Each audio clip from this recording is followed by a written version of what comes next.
விஜய் வந்து அஜயை வந்து அடித்து வந்து ராகினியை வந்து வெளியே போக சொல்கிறாரு. வேறு வழி இல்லாமல் அஜயும் ராகினியும் கூட்டிகிட்டு போகிறாரு. இந்த சூழ்நிலை ராகினி அவங்க அப்பா கிட்ட கட்டிட்டு அழுறாங்க. அப்பா அந்த விஜய் வந்து என்னை வீட்டை விட்டு துரத்திட்டான்ப்பா, இவரையும் போட்டு அடிச்சிட்டான்ப்பா அப்படின்னு சொல்கிறாங்க. அதை கேட்டு சமய டென்ஷனாக, மாப்பிள்ளை நீங்கள் சும்மா வருந்தீங்க, அவன் அடிக்கிறான், நீங்கள் சும்மா இருக்கீங்க, 4 அடி கொடுக்க வேண்டியதுன்னு அவனுக்கு இவர் எங்கேப்பா கொடுக்குறாரு, இவர் சும்மாவே இருக்காருப்பா, அவன் அந்த அடி அடிக்கிறான்ப்பா, சும்மா நின்று என்ன சமாதானப்படுத்தி கூட்டின்னு வராருப்பா, அவன் வீட்டை விட்டு எங்களை அமுச்சிட்டான்ப்பா, என்னால் இந்த அசிங்கத்தை தாங்கவே முடியலப்பா, இதுக்காப்பா இவ்வளோ கஷ்டப்பட்டோம்மா அப்படின்னோடனே, அவன் என்னைக்காவது ஒரு நாள் வீட்டை விட்டு அனுப்பான்னு நம்ம தெரிஞ்ச கதை தானம்மா, அது வேணும்னு இன்றைக்கி செஞ்சுருக்கான், எல்லாத்துக்கும் காரணம் அந்த காவேரி தான், காவேரிக்காக தான் இவன் இந்த ஆட்டம் ஆடுறான், அந்த காவேரி அந்த விஜய்க்கு கிடைக்கவே கூடாதுமா, அதுக்கு எல்லா வழிவகையும் அப்பா பண்ணிட்டேம்மா, நீ கவலைப்படாத, அந்த அந்த விஜயையும் காவேரியும் கதற விடலாமா, அதுக்கு எல்லா ஏற்பாடும் நான் பட்டேன், இன்னும் கொஞ்ச நேரத்தில் பாருமா அவன் எப்படி வந்து அலற போகிறான்னு சொல்லிட்டு என்னப்பா பண்ணியிருக்கீங்க அப்படின்னோடனே, இங்கே பாருமா அப்படின்றாங்க. பார்த்தா வந்து விஜய்க்கும் வந்து வெண்ணிலாவுக்கு கல்யாணம் அப்படின்னு சொல்லிட்டு என்ன பண்ணுறாங்க, மீடியா ஃபுல்லாக ஸ்ப்ரெட் ஆகிருக்கு.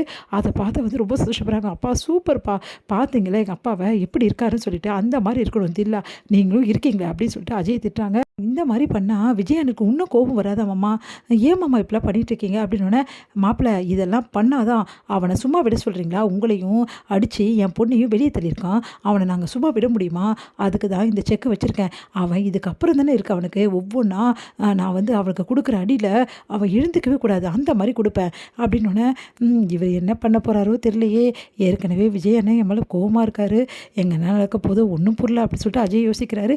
அஜய் நீ அமைதியாக அஜய், நான் பார்த்துக்கிறேன், அப்பா இருக்கார்ல, நம்மளுக்கு எந்த கவலையும் கிடையாது அப்படின்னு சொல்லிட்டு போகிறாங்க. இங்கே வந்து என்ன பண்ணுறாங்க, பாட்டிக்கு தாத்தாவும் ரொம்ப டென்ஷனாக இருக்காங்க. இங்கே பாத்தியா கல்யாணி அப்படின்னு சொல்லிட்டு தாத்தா காட்டுற, என்னங்க அப்படின்னு, என்னங்க இது அநியாயமாக இருக்குது, இப்படி பண்ணுறாங்க அப்படி, வாங்க முதல்ல வந்து நம்ம விஜய் கிட்ட காட்டலாம் சொல்லிட்டு விஜய் கிட்ட வந்து இங்கே பாரு விஜய் அப்படின்னு சொல்லிட்டு எடுத்துகிட்டு வந்து வீடியோவை காட்டுறாங்க. அதை பார்த்து விஜய் அதிர்ச்சி அடைகிறாரு.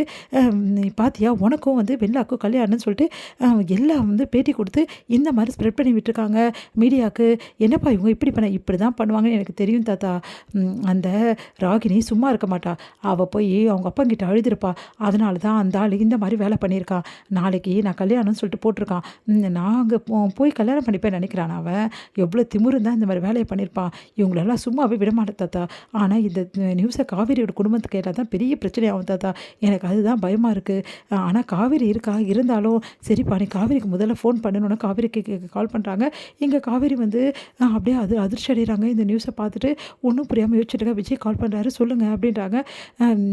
நியூஸை பார்த்தியா காவேரி அப்படின்னோடனே, பார்த்தேங்க, இப்போ தான் பார்த்தேன், என்னங்க இப்படிலாம் பண்ணியிருக்காங்க, அதுதான் தெரிஞ்ச கதையாச்சே அப்படின்னோடனே, சரிங்க நான் எதுவும் தப்பாக நினச்சிக்கல, நீங்கள் கவலைப்படாதீங்க, நாளைக்கு கல்யாணம்னு சொல்லிட்டு போட்டிருக்காங்க, அதுக்கு தான் இவ்வளோ பண்ணிகிட்ருக்காங்க, வீட்டில் வந்து மிரட்டிகிட்ருக்காங்க, இன்னொரு விஷயம் தெரியுமா காவேரின்னொன்னே, என்ன விஷயங்க, இன்றைக்கி அந்த ராகினியை நான் வெளியே தள்ளிட்டேன், இதுக்கப்புறம் இந்த வீட்டு பாஸில் மிதிக்கக்கூடாதுன்னு சொல்லியிருக்கேன், அதிர்ச்சி அடைகிறாங்க காவேரி, நீங்கள் என்னங்க சொல்கிறீங்க, ஆமாம் காவேரி வேறு வழி கிடையாது, சரி எதுவாக இருந்தாலும் நாளைக்கு பேசிக்கலாம், நீ பத்திரமா இரு, இங்கே பாரு வீட்டில் ஏதாவது பிரச்சனை பண்ணாங்கன்னா நான் வேணால் வரட்டுமானோன்னா, அதெல்லாம் ஒன்றும் வேணாங்க, நீங்கள் வந்து அதான் பிரச்சனையை நான் பார்த்துக்கிறேன் அப்படின்னு சொல்கிறாங்க.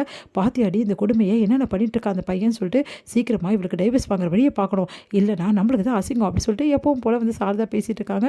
அதை கேட்டு காவேரி மனசு கஷ்டத்தோடு இருக்காங்க. மறுநாள் வந்து விஜய் வந்து காவேரி பார்க்க வராரு. காவேரி வந்து பார்த்துட்டோன்னு விஜய் வந்து அப்படியே வந்து ஹக் பண்ணிக்கிறாரு. காவேரி அப்படின்னு சொல்லிட்டு, சொல்லுங்கள் அப்படின்னோடனே, ஏன் காவேரி நீ தப்பாக நினைக்கிறியா, அதெல்லாம் ஒன்றும் இல்லைங்க, நான் ஏன் தப்பாக நினைக்கிறேன் அப்படின்னோடனே, இங்கே பாரு காவேரி அந்த கல்யாண இடத்துக்கு நான் போகவே மாட்டேன், எனக்கு தெரியாதாங்க அப்படின்னு சொல்லிட்டு சொல்கிறாங்க காவேரி.